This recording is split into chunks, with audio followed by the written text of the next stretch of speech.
Hey y'all, it's your girl Boonie, and you're listening to the Boonie Breakdown Podcast, your source for all things responsible and ratchet. Welcome to season 10 of the Boonie Breakdown Podcast. We've been on hiatus, but now we're back. I am excited for another dope ass season, you guys. I took a little longer break than normal. I needed it. I didn't do anything with the Boonie Breakdown in July. It felt great. It felt amazing. I needed to recharge. I was feeling a little burnt out, but fuck all that shit. Now we back. This week, our episode, look, I thought it was appropriate that my very first episode, the guest was our problematic fave, Brian. And so it just made sense. For season 10, let's bring Brian back, our homie, to kick it all off. This is a ratchet one for you guys. We had to kick it off ratchet this season. We talk about if we had a Slut Em Out Summer. Yeah, we talk about our summer plans. Underdog sex. What it's like to be the underdog in a sexual experience. And then we also talk about struggle love and dating while Black. It's a good one, y'all. I'm telling you, you can always count on laughs and ridiculousness from our fave, Brian. So stick around for that conversation. We are going to hop into it. The pick of the week this week. We're just going to hop right into it. If you are like me and on Friday when Aaliyah's raggedy ass uncle finally let her music go to streaming sites, you were like me and you have not stopped playing One in a Million, the album. So that is my pick of the week. Aaliyah's One in a Million. Yes, I've listened to her music over the years, but it just wasn't convenient to always have to go to YouTube to play her music. So I'm excited that it's now on Spotify. Well, it's on all the streaming platforms if you were under a rock and not knowing. I must have played Heartbroken and Never Going Back at least 50 times this weekend alone. So I hope Aaliyah's estate enjoys the $2 that I have added to the streaming collection pile. But I can't wait. You guys already know whenever the other albums drop, those will be pick of the week those weeks too. So just already anticipate that and get there. Oh, and one other thing, I had been sharing it like in my Insta story periodically throughout the weekend. And it was nice to see that some of Ratcheteer Gang was in the crowd that believed that Beyonce would not be as big of a star if Aaliyah was still around. Yes, I'm one of those people who believes that as well. Divine order, all things have to happen, right? All these things happen around us, for us, against us, whatever. But it was nice to see that there was a large subsect of that group as well in Ratcheteer Gang. To shout out to all of you. Housekeeping. Come back later, please. Housekeeping. Not now. All right, so let's hop into housekeeping for this week. Yes, you guys know we have Patreon.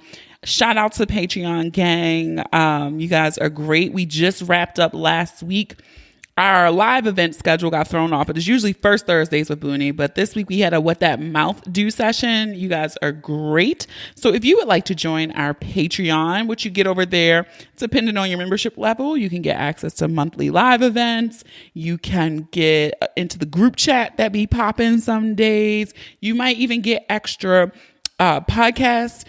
Sometimes the episode goes a little long. I'll splice it and throw the extra minutes over on Patreon. So you do get some perks. One of the other perks is you can go watch the interview with Brian and I. Well, it's not an interview with him. It's a conversation. You can head on over now to Patreon and watch it. If you prefer to watch things, you can do that. But we have some good fun over on Patreon, gang. So you can head on over to patreon.com/the Boonie Breakdown and check it out. See if you want to sign up for as low as $3 a month. Also, we're over on YouTube. I need to do more, but we're going to try to do more consistently over on YouTube. You can follow us there at the Boonie Breakdown over on YouTube. And if you still haven't followed us on Instagram and Facebook, you can do that as well at the Boonie Breakdown. You can follow us on Twitter, just at Boonie Breakdown. And we're looking for those 5-star reviews too. So if you're listening on any Apple device, you can head on over to the Boonie Breakdown in that device, search it, select it, scroll down where it says write a review, click that, hit 5 stars, you're done. If you want to go a little bit more and leave a little typed review, you can do that as well. And it is greatly Appreciate it. It is not a lot of housekeeping this week as we're coming back into season, but that is it. I'm so excited to kick off season 10. Who would have thought that we would be here? There may be a new segment also coming onto the podcast a little later in the episode, so you want to stick around. Make sure you listen to the full episode. All right. So that is it for me, guys. So let's get ready to break it down.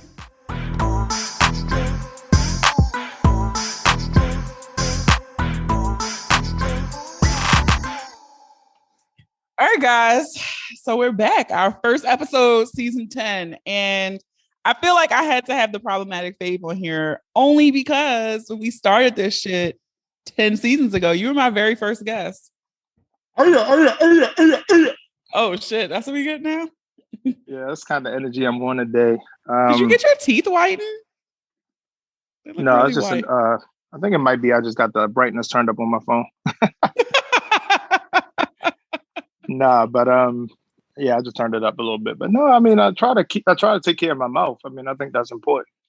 There's a lot of people out here who don't, and that's like a pet peeve of mine. I smoke cigars a lot, so I try to always make sure I'm brushing my teeth, using mouthwash.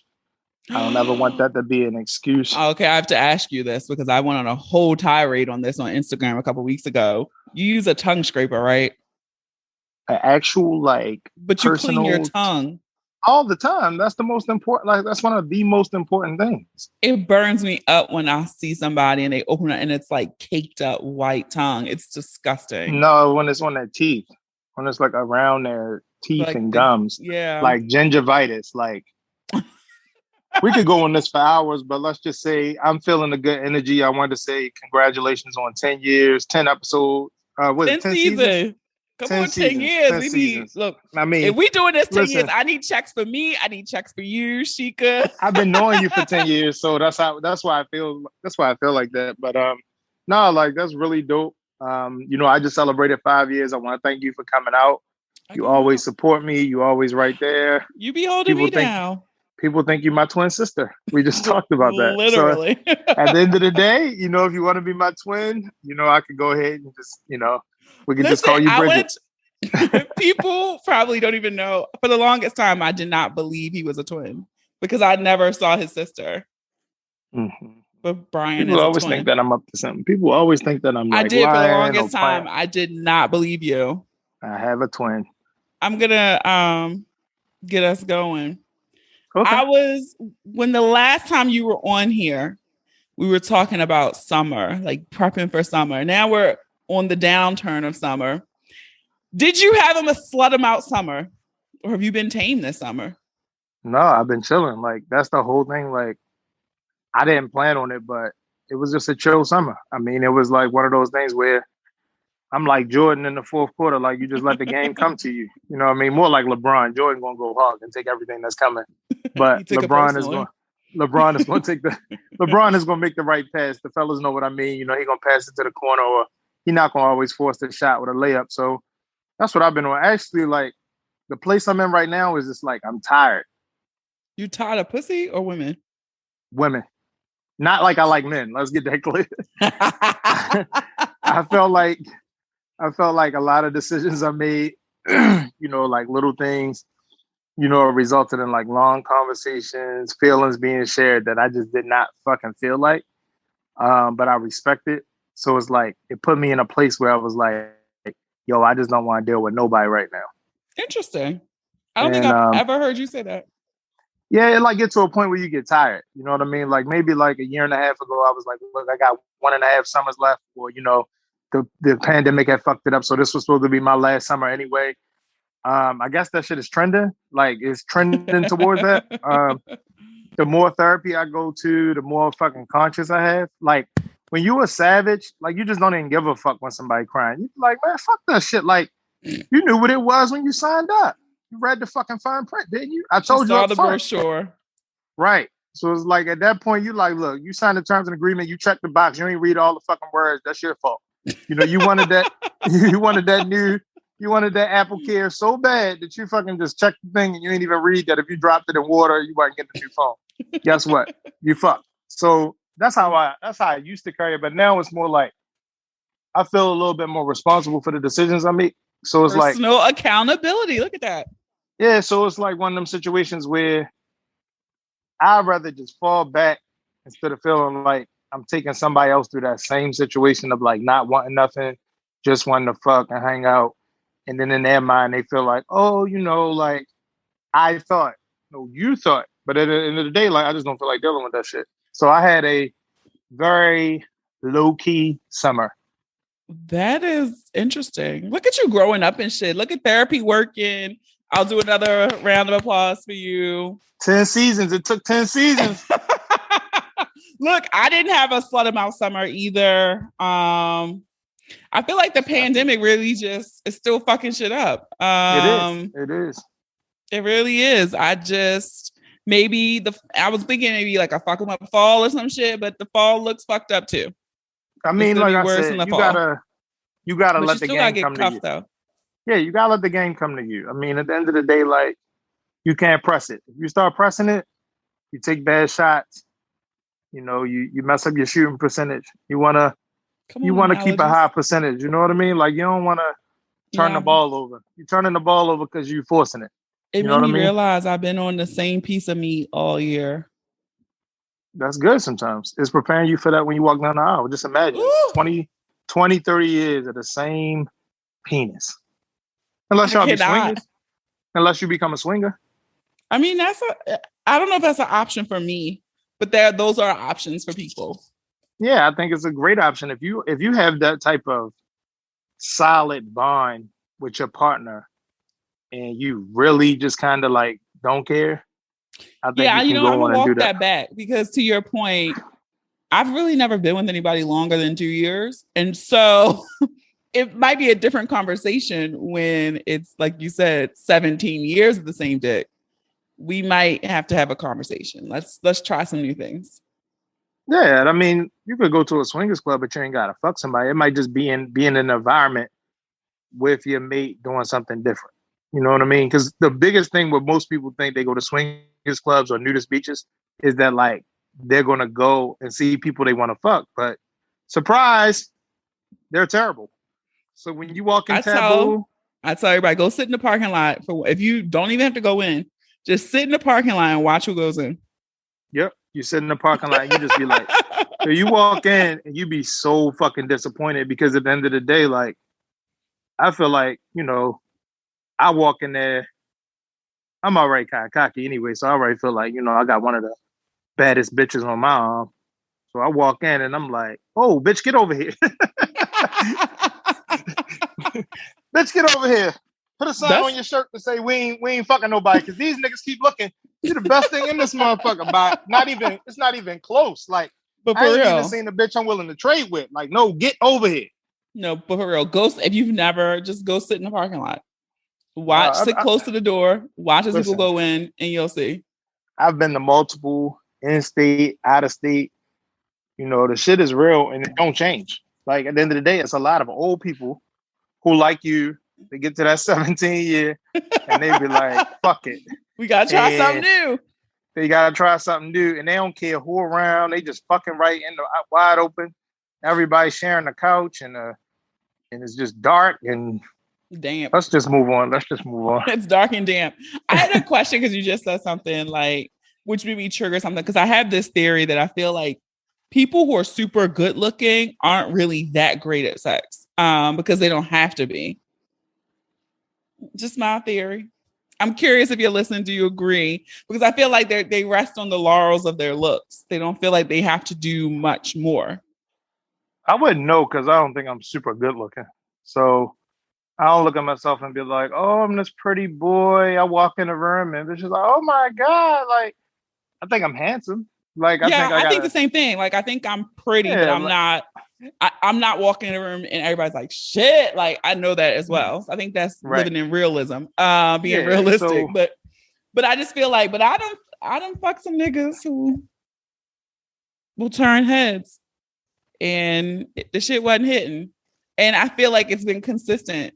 They like bumps on the log. Like, you got to do something, my nigga.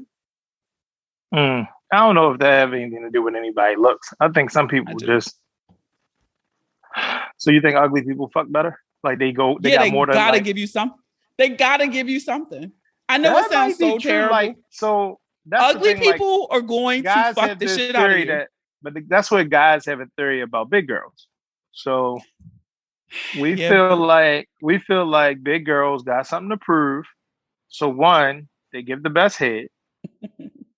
Two, they give you a lot of fucking energy. Like a big girl gonna hold her fucking ankles. She gonna bend over and grab both cheeks and tell you, hit that shit, nigga. Like you're gonna be like, yo, she got a lot of fucking energy in this little. As the big girl representative here, I will not confirm or like deny. this king size bed is like a little wrestling match because she be moving. Like, you know what I mean? Where some is, some pretty girls who just lay there and just, like you might be right. So I don't know, but I do think from what I'll I've say heard, this. Maybe what I've heard. Let's say it this way. Girls be going all out. We'll say the underdogs because they're pretty big girls. So I'll say underdogs, ugly people who are not the what's the word I'm looking for? But you get the fuck I'm saying. Like I know what you mean. Like, so I call it like the work pussy syndrome, right? You meet a motherfucker at work the first week you go there and you be like, yo, ain't no bitches at my job, right? But you work there every fucking day. And now Tina, who sits in the cube across from you, is like cool as shit. So your homeboy see a picture of her like, you fucked her? No, yo, she cool as shit. Because at the end of the day, like y'all start developing a chemistry off of that. And then you find out like her pussy is fucking amazing. And she like, not all of that, but she cool. So you feel better about it. And nobody really understands unless they've been in that situation. Facts. So yeah, I get it. Whereas like they the underdogs because they not going, like you said, they're not turning heads. Mm-hmm. Their body not crazy. You know what I mean? Like they be the ones that fucking shock you. Like, man, this bitch ain't got no ass. It's definitely the underdogs. I've definitely been shocked by somebody. I'm like, they ain't going to do shit. And now my ass sprung out, hitting the phone. Like, you seen that video going around on Instagram where the girl is like, one hand here, one on your frontal. Yeah, those be the underdogs do that shit. See, I be having situations like that where chicks met me and was like, oh, I thought it was gonna be some bullshit because you talk a lot of shit and you joke a lot and you play around a lot. And I'm like, nah, like, you know what I mean? But I guess I be getting the like, oh, he loud or he talk a lot of shit about sex on podcasts. So they be the niggas that be bullshit. But I always say every woman pull out a different version of a man. So you can't really, like if my homeboy get a bad report and he be like, yo, I just wasn't feeling shorty like that. I'm not going to be like, yo, this nigga dick is trash and my homegirl just told me. I feel like I need it from like 3 consistent sources. Okay, you need multiple sources to verify that. Yes, because at the end of the day, like it's the same thing about you. Like if my man came back and was like, Boonie head was trash, pussy was trash, then the next nigga be like, it was trash. Now it's a consensus that it's trash. But it could be y'all just had bad chemistry, bad energy, first time getting together. He might not have wanted to do, 2 in the pink, 1 in the stink. He might not want to hit you with that. He might have been saving that. And as a result, his head was trash when he gave you head. He ain't do it right. I will definitely nod on that. But I will say in some instances, to your point, if the word on the street is the word on the street, the word on the street is true. True. True. I will say the streets don't lie. The streets don't lie because that's where we get a consensus from. Now, if the streets only got one source and that one source is just loud and pumping it up, then we got to reassess the streets. But I will totally agree with that. Normally, the streets is right. The streets do not lie. I got word from the streets about somebody, and I, to this day, wish I had listened to the streets because the streets was absolutely correct. Why we be trying to prove the streets wrong and shit? Like, like, didn't your mama tell you don't play in the fucking street, boy? Like, ain't nothing out there. The streets will whoop your ass. Listen, every single time this has happened, ever since that happened, whenever I get a message from the streets, I believe it. I'm not even going to try it. I'm not the one that's going to turn you out. I'm not going to want to change you. The streets was it. And I'm going to keep it moving. because I wish I had listened to the streets that time. So I'm gonna talk to you because I always say this and you always get mad, but you are older than me. It is a fact. And I dabble with the older men crowd. I'm doing a little, not you withstanding, because I feel like you're just an outlier. But I feel like a lot of Black men think they are freaks and they're not freaks, right? Just because you can be good at sex or make women orgasm does not mean you're a freak. And I say this case in point. Trying to try something new. We have really good chemistry. This is a while back. We had really good chemistry. I'm like, all right, we got the nuts and bolts down. We know how to get each other off. Let's spice it up. I don't want to pull my whole card out all the way. Like, let me just dabble. So I'm like, let me tie you up and blindfold you. What's happening while I'm blindfolded? I'm not going to give you a play-by-play before I do it. Like, are you going to let me do it or not? Because no, but see, that's different. That's not really being freaky. Niggas got trust issues. So at the end of the day, like, if you got abandonment issues, trust issues, and all of that shit you carrying around with you, you ain't letting nobody tie you up because you're worried about like what she might do to you. You worried about video or tape or she put a finger in my ass. Like, niggas be really paranoid about some crazy shit. Like, I just tell you off the top, you can tie me up, you can do whatever. Just don't fucking put your finger or lick my ass, and that'd be cool. I mean, it's a conversation called consent, right? But like, I just don't understand why men, their mind goes there. Other cases, I've had times where it's like, let's use these toys, or let's do this, or let's change that. And it's like, well, I done heard dudes say like, yo, I ain't with that toy shit. Fuck that. Like, I don't mind toys. Not fuck with that shit. I don't care. Like, at the end of the day, like, sometimes I might just be like, yo, I just want to watch you get off. Like, what's this whole rose thing? Like, this rose shit is so fucking out of control. My nigga. So I got the rose back last year in the pandemic. Now, I got a little toy chest. A few things. A few things. You don't have a top drawer. You got a fucking chest at the bottom of your bed with a fucking lock on it. Pull it out. So I got a few things. So I kept seeing this thing, the rose. I think I was probably the first person I know who actually got one in person. It's like $25 on Amazon. Get this shit. It's not really suction. You got a gyro looking clit. Not really for you either. Maybe you could put it on your nipple because the hole is pretty small, but it has like 3 different speeds and 7 different intensities. But it like sucks your clit. If you're on Patreon, you can watch this on the video. It like sucks your clit in like the hole, and then it's like a thing on the other side that's like da da da da da da da da da da. Or you can change those settings and speeds, my nigga.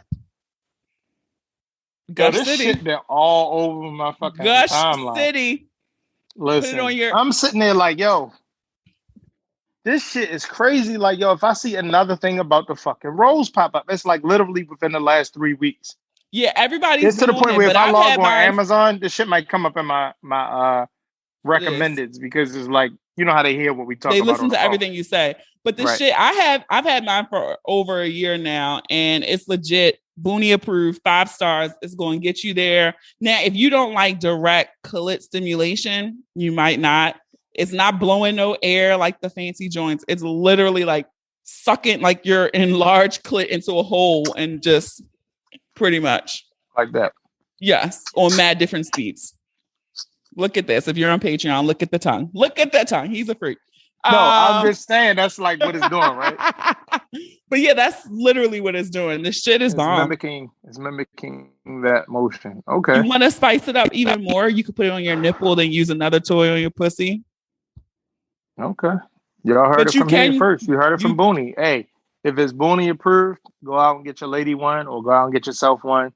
Whatever you need to hold you down. Like, I've never had a problem with bringing toys home and being like, yo, I appreciate that. Like, at the end of the day, like, I'm going to start with putting a couple of these anal beads up your ass and doing this and doing that. And by the time I get turn around and get to pulling them out and all of that shit, like, I'm with the shits. I mean, I don't really give a fuck. Like at the end of the day, my whole goal was that I've said it, I'm on record. I don't want somebody to out fucking do me. You have said this many times. So I have to keep taking it to another level. Like it's almost to the point where I want to put my whole fucking arm in you just to be like, I did. Like, I don't even know. I don't know what's next. Like, at the end of the day, like, well, what are you going to try next? I don't know. See, like, and that's what I'm saying. What most men aren't like that. Yeah. And then my thing is, I just can't have you feeling like, oh, you know, like he really didn't want to try anything. Like, I've been on the other line in the other end of that conversation. Like, oh, I was with this dude for 3 years and he didn't do this to me. So now they like, can you wow me out? You know, can you wow me out, please? Because my last boyfriend didn't. Like, I don't want that. I want her to be like, well, it was good, but it's going to take me some time to get over Brian nasty ass. Yeah, like, that's what I want the conversation to be like. Is that what the streets is saying about you? I don't know, but that's what I want them to feel like. I want them to come home after that first time and be like, you know, it's going to take us some time, but Brian was just so fucking disgusting. Like, I just wanted him to do this. It's hard. Let me tell you, it's hard going from a nigga who is nasty as fuck to like regular. See, my thing is vanilla sex can be great and good. But when you go from a nasty nigga to vanilla, difficult. It's the same thing with y'all. It's the same thing with y'all. Like y'all, some of y'all are like super aggressive, you know, on it, like do everything. So that shit is different when you got to go from there to getting shit jump started. Like when you were the chick where you watching the game and she's straight walking there in her Vickies, or, you know, like pull your boxer brief straight down. Like you just sitting there watching it. Come on, babe. You know, oh shit. Oh, you want to watch the game? You want to watch the game? No, babe. I fuck that game. Fuck that game. I'm gonna pause. Y'all laughing right now because you've been there and you've done it. If you've done that, you are my tribe. You are my people. If not, so that's the difference when you go from Pat Beverly aggressive to Pat Beverly is like one of the most aggressive defenders in the NBA. He is hands on. Explaining, you know, I don't know. Right. So it's like I've been telling my buddies lately, like, yo, these women are Pat Beverly aggressive out here, hands on. Like they, like it's getting real. Like I'm telling you, like the devil is busy. Because that's the thing. I've heard people. I have friends who are older than me, and I've heard the conversations in Black Twitter that when you get in your 30s, your sex drive just. I did not believe it. I'm like, how can my sex drive get high? I feel like every passing year, it just revs up more and more. And I'm like, how? Like, but if I'm a hoe now, what the fuck is it gonna look like when I really get turned on? Like I thought I was there. Somebody gotta take me off the block soon because it's no way. Like, how can this get higher? How can I want it more? But I also kind of feel like some of the penis offerings out here. It's sad. And I was having this conversation too, because I always feel bad for women. If you're a woman right now and you're listening to this, like, damn, I don't have no nasty nigga and your nigga's not dicking you down good. Like, girl, it is more dick out there. Like, you just don't stay with bad dick.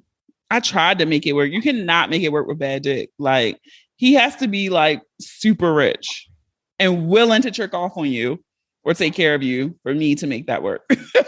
But see, a lot of women, I think women are more willing to take bad sex over like don't do security, over security and lifestyle. Because we've heard the streets. Like you said, we've heard the streets. So it's like, you know what like the streets might say, like, oh, yo got this, yo got that, but yeah, you know, chicks be talking bad about his ass. But at the end of the day, I wish I could have been that girl. Like, I feel like I had a guy perfect on paper. This is the man you marry. He got the money. We would have been straight, but I couldn't. I had suppressed myself for way too long. And like, I remember once we broke up, and I hopped on good dick again, I was like, oh yeah, you was playing yourself. Like I'd have been cheating the whole time. I'd have fucked up the bag because I would have been I cheating. went through that. I dated a girl, and I remember she didn't really have a fat ass. And at the time, I kept telling myself, like, and I'm in my 20s, like, I'm telling myself, like, that's not important.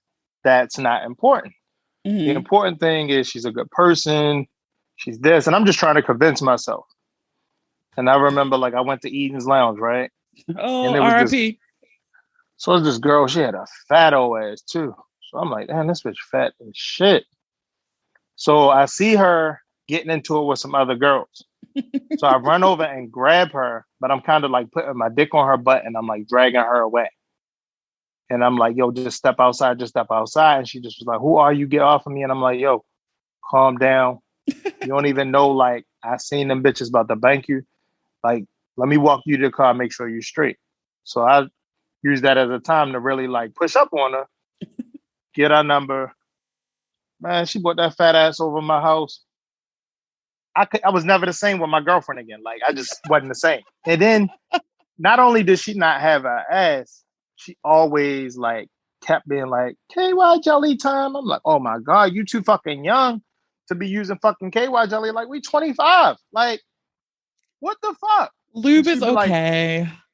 it is okay, but at the same time, when you're working with somebody with automatic start, like, it's just a little different when you gotta go outside and start your own car and wait for it to get cool.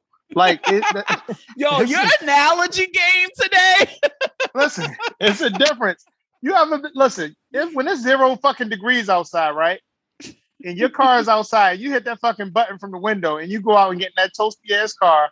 Was hot as shit like today, and you go out and your air already pumping. It's a fucking difference. Now imagine when you gotta Absolutely correct. drive for like fucking 10 minutes before your shit start pumping. That's how that shit is. So you in this motherfucking tight ass, dry ass coochie, and you know she like you know what I mean. So it's like she reaching in the drawer, and you like. So then all of a sudden you go from that to jumping, slamming the Tessie. You know what I mean?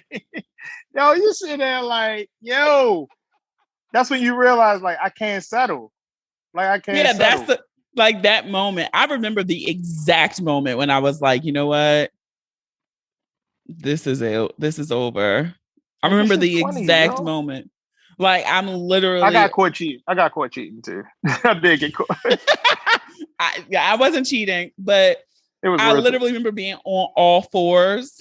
This Whoa. is mad team out. I remember being on all fours and I just was like ass tooted in the air and I didn't know what was happening behind me. I didn't know what was going on. And so I remember trying to turn to do some assistance and I was turned away. I got it. Ego got in the way. Okay, nigga. Well then my arms hurt. Now my back. Like, what are we doing? Okay, let's just go to sleep.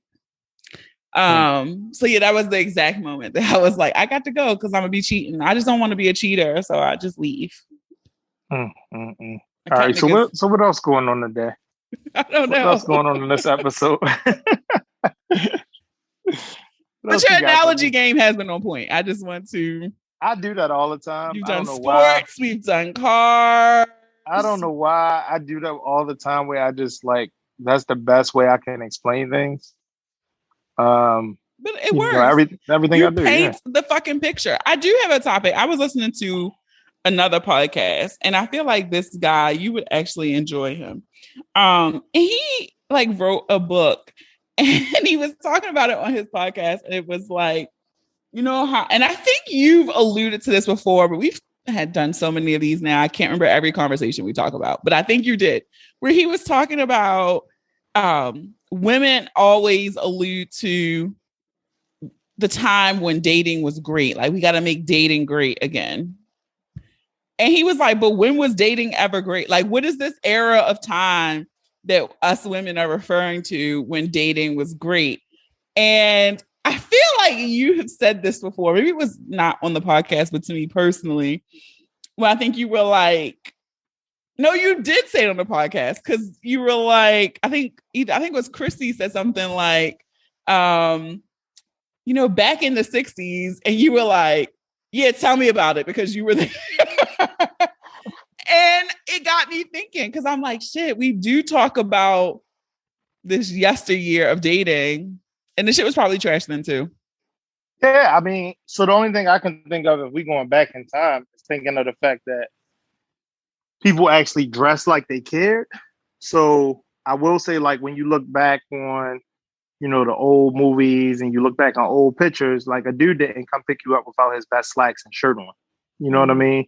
Like you came out with your nice little cute dress and shit like that. You ain't have on some ripped up jeans with your belly out and the crack of your ass showing at the bar. And, you know, a nigga just thinking about how he just want to pour a little bit of, you know, Clico down in your butt.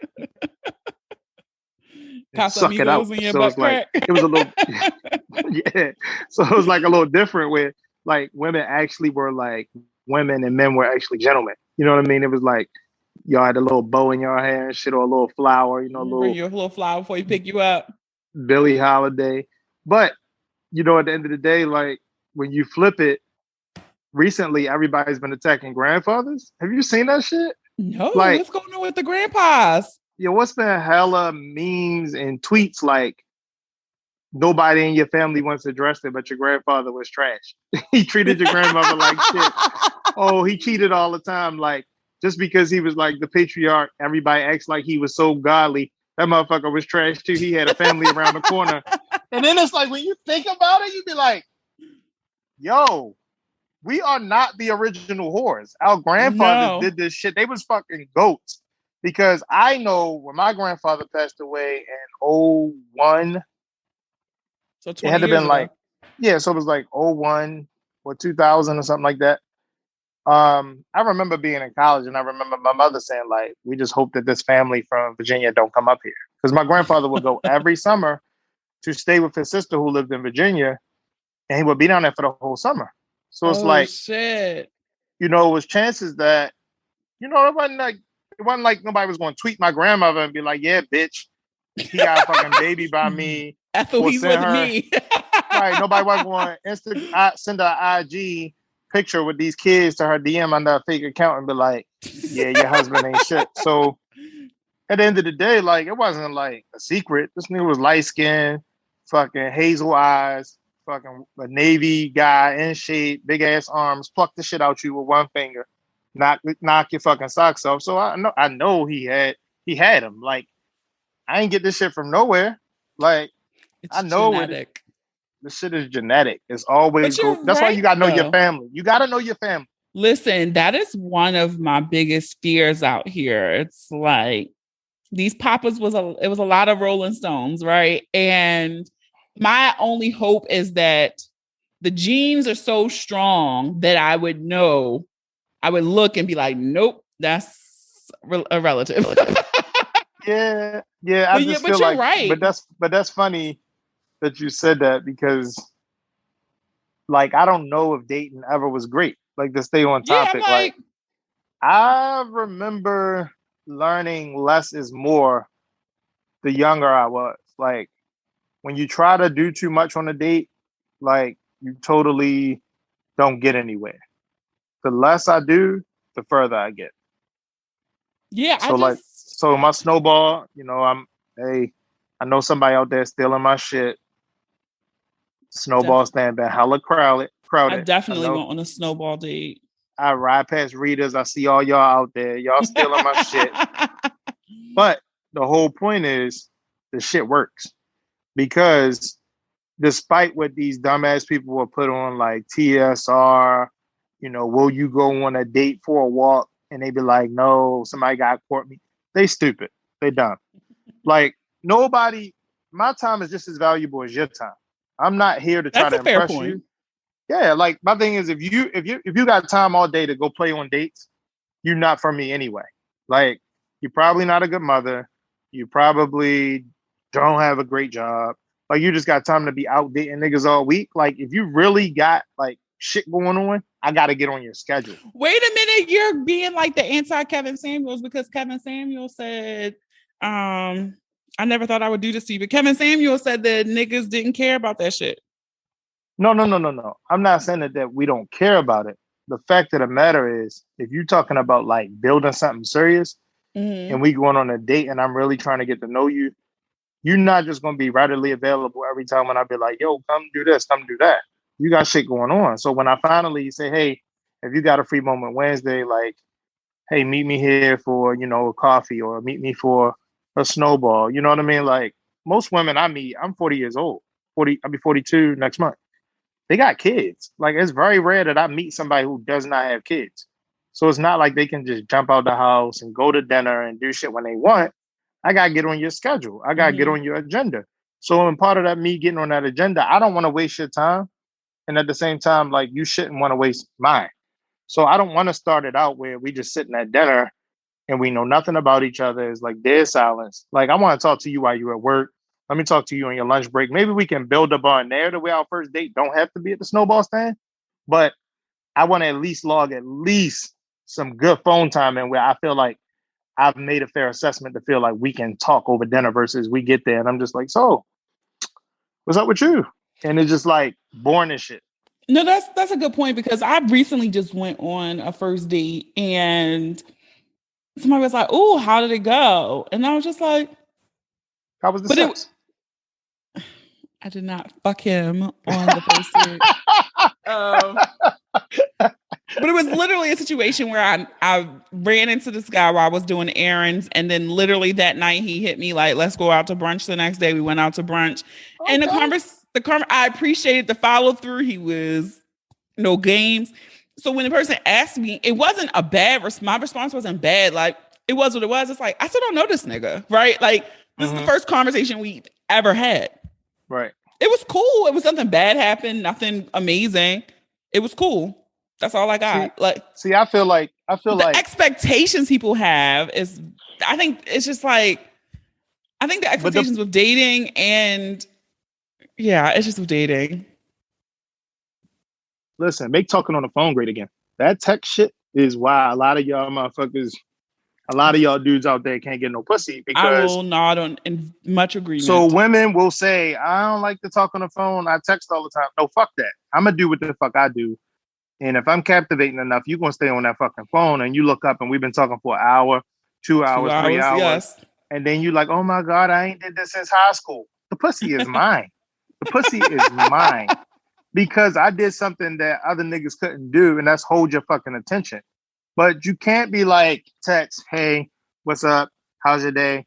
What you doing? Oh, where'd you go to school? Like sometimes you got to just pick that phone up and make talking on the phone great again, because that's where the original connection come in. And if you don't feel it, then just stop fucking texting and talking to the person. Like just to your point, like that's so crazy. Like everything that's new is old again, right? Like when you think about it, like your grandparents, they couldn't sit on the phone. Like they had to call an operator to call somebody else's house, right? Like, so they could only date. But they also was pregnant at 14 and had like 8 kids. Like it was fucking on the dates. Right. It was almost like the first nigga that hit it, it was theirs. Like they were 14. Like, oh, I met your grandmother when we was 14. And you look at their ages and to the oldest child age and the 6 kids, and you be like, y'all motherfuckers ain't leave no time to waste. That's why y'all hate each other and yelling at each other, because y'all never even really. It was just a different time. Yeah, like I always say, the life my mother lived, being a stay-at-home mom, a lot of women could not do that. So a lot of women would be like, "Oh, I want to stay at home. I want to be a woman who man pay the bills."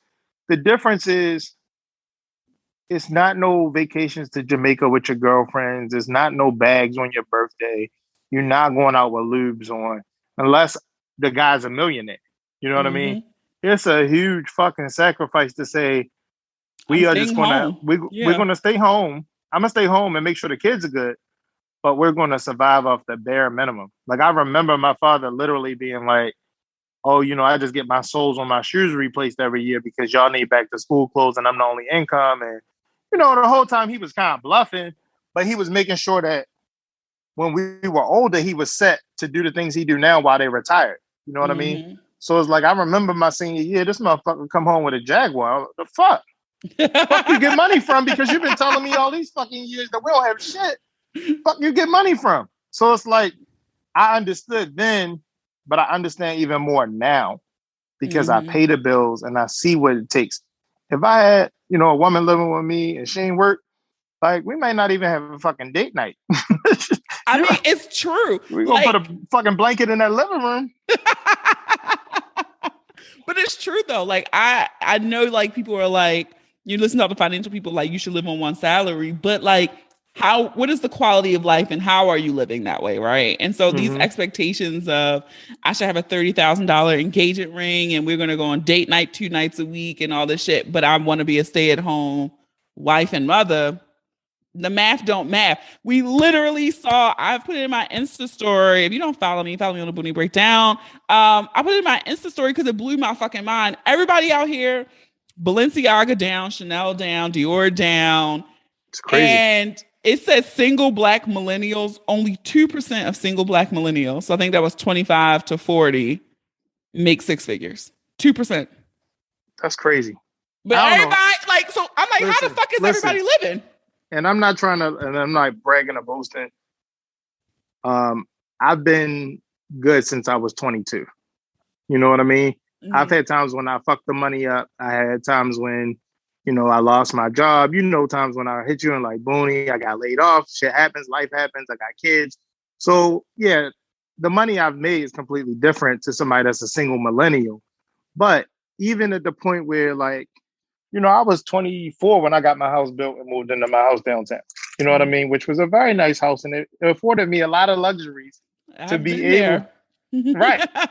So like, you know how it was? Like, I was there. I got the t-shirt. Like, what y'all about to do? Like, y'all want to come over to the house? Like, oh, this nigga really got a house. Like, it was like a real house. It wasn't like. It was a real house. Like, floors.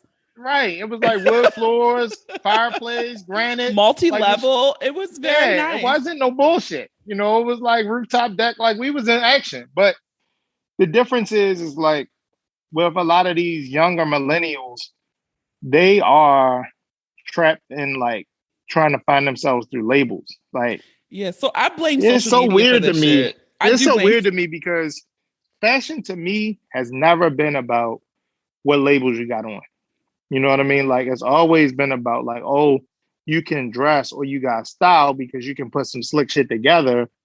But when you got to wear the name of a designer across your hat, across your shirt, across your slacks, across your everything that somebody has on nowadays has to have the label or they don't want to pay $500 for it. Like it's for the gram. Like everything is for Instagram. Everything is to floss. Like the other day, I literally sat here on Instagram and I was like, I really hate where we are as a society. And I blame a lot of it on social media culture. And I don't know how we recover from it. But I literally watched someone put together a movie trailer for their birthday dinner. Like, so it was like them getting out of the bins and then it showed the light, you know, the bins do the light projection. It showed that and they stepped out in the Louboutin. And then I'm just like, okay, what am I watching? And then it's them like, surprise. They're like at some fucking restaurant. And then it's just champagne clicks. And that was it. And I'm just literally like, what the fuck was the point of that?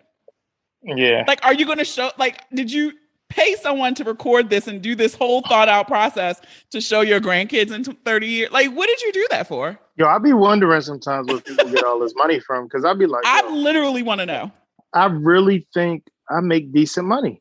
And I really feel like between trying to save and keep up with my friends talking about invest this in crypto this week, like I don't got it. I don't have it. Like, I don't got it. I do smoke like $30 worth of cigars every day. That's different. And, you know, my lunch budget, my lunch and dinner budget is like $20 a day. And I'm about to go play poker and take $200 out. But the point is, I do have a business on the side. And I'm not even talking about my business money. I'm talking about just my personal 9 to 5. Like I make really good money. And it's just like, you know, I afford myself to be able to go. I went away this summer. I'm going to Vegas. Like I can jump out of town and have a great time. But some of y'all motherfuckers are I really living. Be like, and I'll be living. Like, yo, I want a Benz. Like, I want 6 Chanel bags. Like, I'm looking at some of these dudes like, yo, how are you getting every shoe? Like, do you live at home? How much is your rent? Like, I mean, I'm not saying no bullshit. Like, what's happening? Yeah, because I'm not standing no bullshit place. So yeah, that's a little different for me. Whereas like some people will spend more money on clothes and stuff, and then you find out like, oh, they live in a hole. Like, oh, they like literally like to lose all of their clothes just by a nigga blowing on their front door and come in and take it. That's the difference where I'm like, okay, I get it now, but I don't concern myself with what other people are doing. It just sometimes it's But like, it's hard though. it's just weird. It's weird because it's like you see the people and the way they move and you be like, yes, everybody shares everything now. So I feel like once you broadcast it to me, you can't have it both ways. It's people who I love who will floss down on Instagram.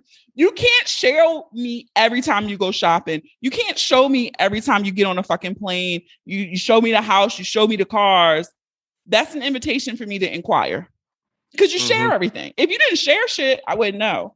But if you're sharing it, fuck it. Yeah. Leave it open to interpretation. But I do. I'm weird, like, I want all this fucking shit, but I do feel like social has warped a lot of perceptions and people's realities of dating, wealth, what it means to have style, etc. And I don't know how we recover.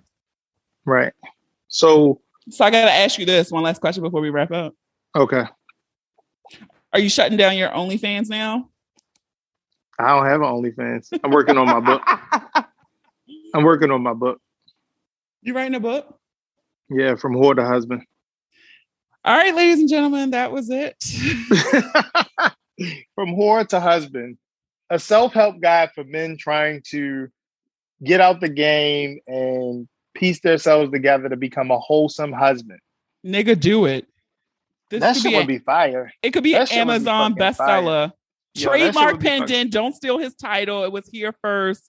We got IP attorneys on call. But for real talk, like, I really be feeling like a lot of times where we are as a people at this age, somebody said the other day, Black love means suffering.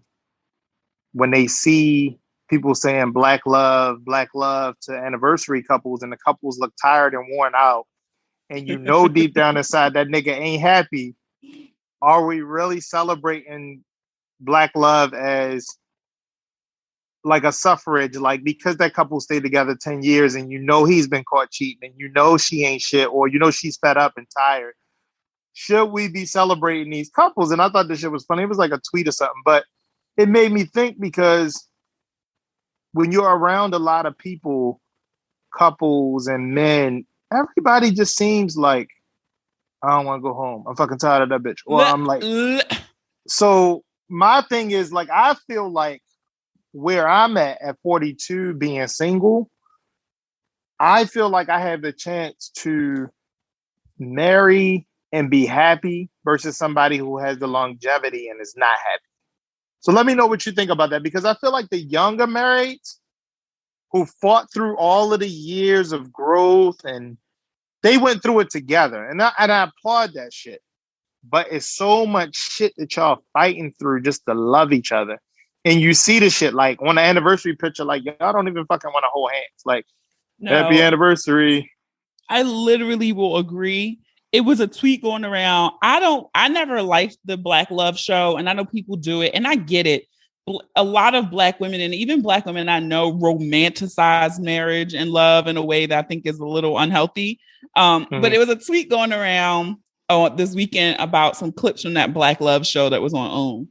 And I watched two of them, and I said, these bitches might be the dumbest bitches I've ever seen. This one couple, the story didn't even make sense, but it was literally like, in 10 years, we went through infidelity and murder, and like the mistress burnt down their house and arson, and then they were like, well, see, that's the producers going and getting the worst of the worst. And I understand, but I'm just like, to your point, why is that story on a show about Black love? Because it perpetuates Black suffering. Yes. So that producer was like, ran into his boss's office and was like, I got some shit for the show, and this is what they look like. Yeah. Like, that shit was wild. Yeah. But I do really feel like that is something to think about. Like, I want people to think about, like, if you're home, right, and you're in your 30s or your 40s and you haven't been married yet, make sure you find the right person, because what you get is you might get somebody who's been divorced that messed it up the first time. I feel like I get a do-over, right? I feel like because I've been married before and because I'm older, the shit that pissed me off when I was younger does not piss me off as much now. Like, I'm able to have a conversation with you more about your communication or lack thereof instead of like losing my fucking mind. Like, I know you with the fucking kids and your fucking phone been in your purse for fucking 6 hours, but bitch, I've been fucking calling you. Now, if I fucking miss a call for 6 hours, I'm fucking a bitch. You know what I mean? That's how it goes. Like, yo, if you're out there, ladies, it's fucking a double standard. Men cannot fucking miss phone calls. Y'all can be like, my shit was in my purse. You know I don't be on my phone like that. I'm at my girlfriend sipping wine. Let a nigga miss a call and 2 hours go by and he be like, I was asleep. Nigga, you was fucking lying. You know what I mean? So all I'm saying is we get a second chance as men because we're mature. We're more mature. We might have been through it.